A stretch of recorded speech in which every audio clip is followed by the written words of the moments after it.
myself wondering, what did happen to the last 10? I ran away with my life, fast forward, never turn back again. It's kind of funny that the more we pass time, the more we need to set them rewind. And 19 was the year I had to leave you, but now I'm seeing all the signs. Is this really happening? I can't believe it's true. I'm just as surprised as you. Is this really happening? I can't be too sure, but one day I'll be yours again.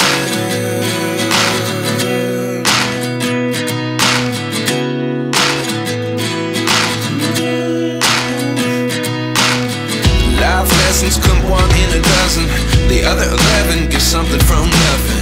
I sit here looking for an answer. Maybe the biggest question was in the last chapter. You gave me the soul I have today. Without you I never could have moved away. But now I see what you teach. I do believe I always should have stayed. Yeah. Is this really happening? I can't believe it's true. I'm just as surprised as you. Is this really happening? I can't be too sure, but one day I'll be yours again.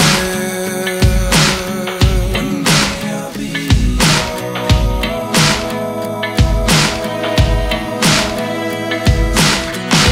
One day I'll be yours. I'll be yours.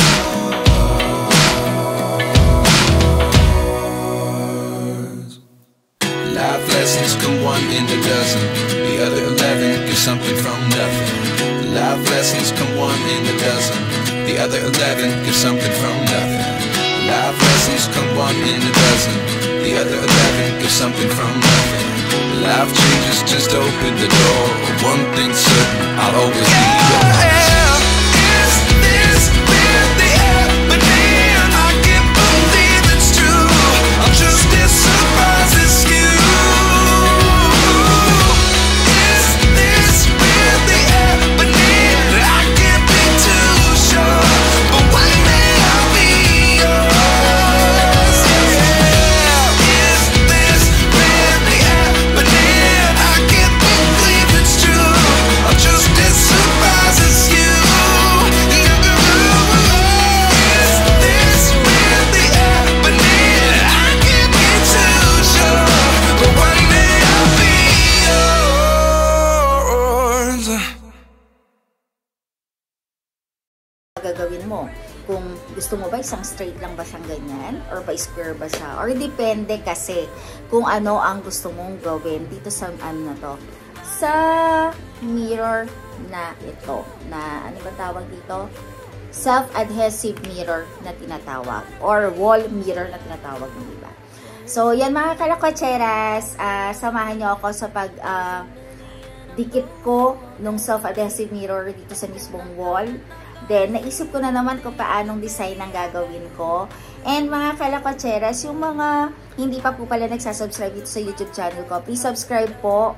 Then, para naman po, marami rin po ako mag-i-share po sa inyo ng mga videos pa na baka magustuhan po ninyo.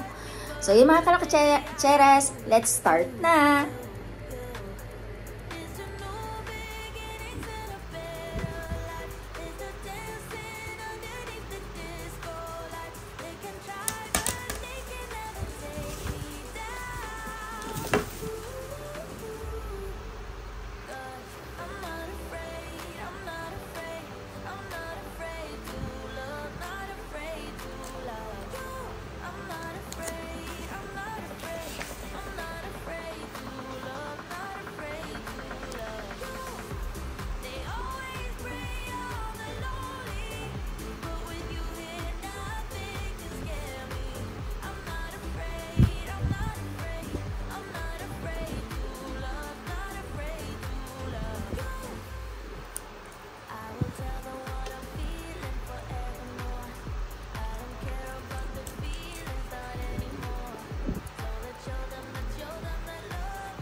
Ayan, hindi ko lang siya masyadong pinantay para naman isa mataas tsaka isang mababa yung ginawa ko. Para kapag dinikit ko siya, hindi siya masyadong patay na patay na gano'n. Para kahit papaano, medyo mataas na otet, medyo mababa, sakop pa rin siya. So, hindi ko na lang ginaya na pantay siya. Then, after no, na madikit ko tong dalawang to, i-remove mo na yung pinaka sticker niya para madikit na siya. So, ito, remove natin. Then, after neto, ididikitan natin to sa mismong wall. Okay?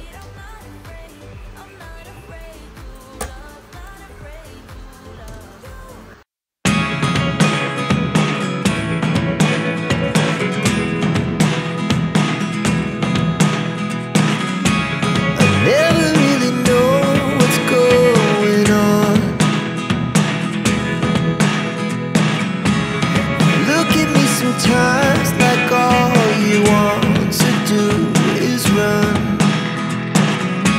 Hear me out, hear me out.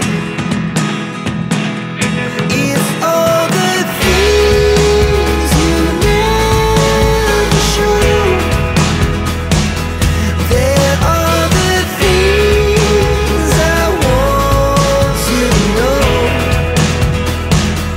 Secrets start in your heart so slow. But if you don't wanna tell me now, I guess I'll never know. Losing almost all my energy. It's getting hard to talk to you, and I'm the only one who speaks. It's all the things you never show. There are the things I want to know. Secrets start in. Ayan, yung kinalabasan ng ginawa ko. So, yan. Yan siya.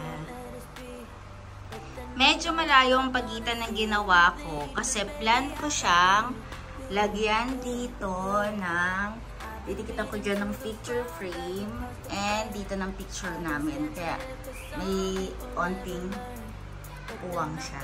So, yan. Yan. Yan yung pagkakagawa. Medyo may mga bakat pa ng mga fingerprint ko. Hindi ko lang sure. Medyo, syempre, hindi siya masyadong pantay. Pero okay na yan. So, okay na. Mga kalapatseras, natapos ko na yung install ko or pagdikit ko ng mga adhesive mirror dun mismo sa wall. So, kung mapapansin lang, hindi lang naman siguro pansin na meron lang hindi pantay akong naikabit dun sa bandang itaas. Ayan, pakita ko sa inyo. Siguro hindi naman papansin yan. And, kung maitatanong nyo sa akin kung bakit masyadong malayo yung pagitan ng kada dikit ko ng mga mirrors, kasi plan kong lagyan nung picture frame na ganito dito sa side na to. So, turo ko na lang. Dito, yan, dyan mismo sa baba niyan, and dito. Lalagyan ko siya ng picture frame para naman magkaroon siya ng design. And para hindi naman medyo malungkot tignan yung pinaka wall namin. And mga kalakutseras, ito nga palang adhesive mirror na nabibili sa IKEA. Meron ding ibang design to. Alam ko, meron ding mas maliliit dyan. Yung nakikita natin ng mga DIY mirror din na parang diamond. So, yon, meron din yon. Hindi ko lang sure din kung magkano yung ganong maliliit na mirror na nabibili doon. So, yung mga kalakutseras, napakadali lang yan dalhin.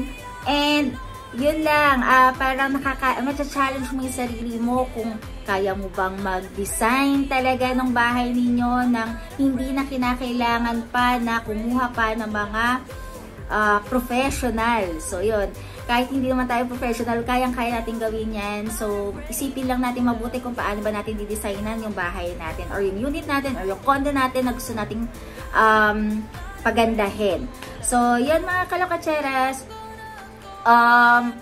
Siguro ngayon, ididikit ko na rin itong mga picture frame. Iniisip ko na lang kung ano ba yung pangsasabit ko dito kasi kailangan ko ng mga hook para mailagay ko siya dyan.